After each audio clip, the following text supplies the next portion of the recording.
High বন্ধুরা, আমি সুপ্রিয়া। আজকে তোমাদের সাথে নতুন ব্লগ নিয়ে চলে আসছি। চলো দেখে নাও আমার আজকের ব্লগ। আজকে সন্ধ্যাবেলা আমার কোল্ড কফি বা শেকের মধ্যে কিছু একটা খেতে ইচ্ছে করছিল, তো আমি চলে আসছি আজকে আমাদের এখানকার ফেমাস ডিকোস্টা কফি স্টলে। তো এখানে দেখো অনেকগুলো ভ্যারাইটিস ছিল। দাদাকে আমি বলছিলাম, দাদা এখানকার মধ্যে কোনটা ভালো হবে। তো দাদা তার অপশানগুলোর মধ্যে সব কটা আমাকে দেখিয়ে দিল। তো আমার প্রত্যেকটাই ভালো লাগছিলো, কোনটা নেবো তাই ভাবছিলাম। তো এখানে অনেকগুলো ফ্লেভার ছিল, যেমন নাটি, তারপরে ক্যারামেল, চকলেট, ক্লাসিক, টয়, আরও অনেকগুলো। তো তোমরা এসে দেখতে পারো, তোমাদের কোনটা ভালো লাগে তোমরা নিতে পারো। আমার আজকের ছিল ক্লাসিক, তো আমি এখানকার মধ্যে ক্লাসিকটা অপশান চুজ করলাম। তো এখানে বোতলগুলো দেখো কী সুন্দর, অনেক কিউট ছিল।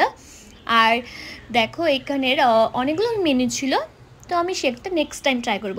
তো এর ঠিকানাটা রয়েছে শিলিগুড়ি SF রোডে। এখানে অনেকগুলো স্টল রয়েছে, তো অনেকগুলো মানে চাইনিজ ফুড, অনেক কিছু। তো এখানে আমি এই ড্রিঙ্কসের মধ্যে দেখলাম, তো আমার ভালো লাগছিলো, তো আমি আমার ক্লাসিকটা নিয়ে নিলাম।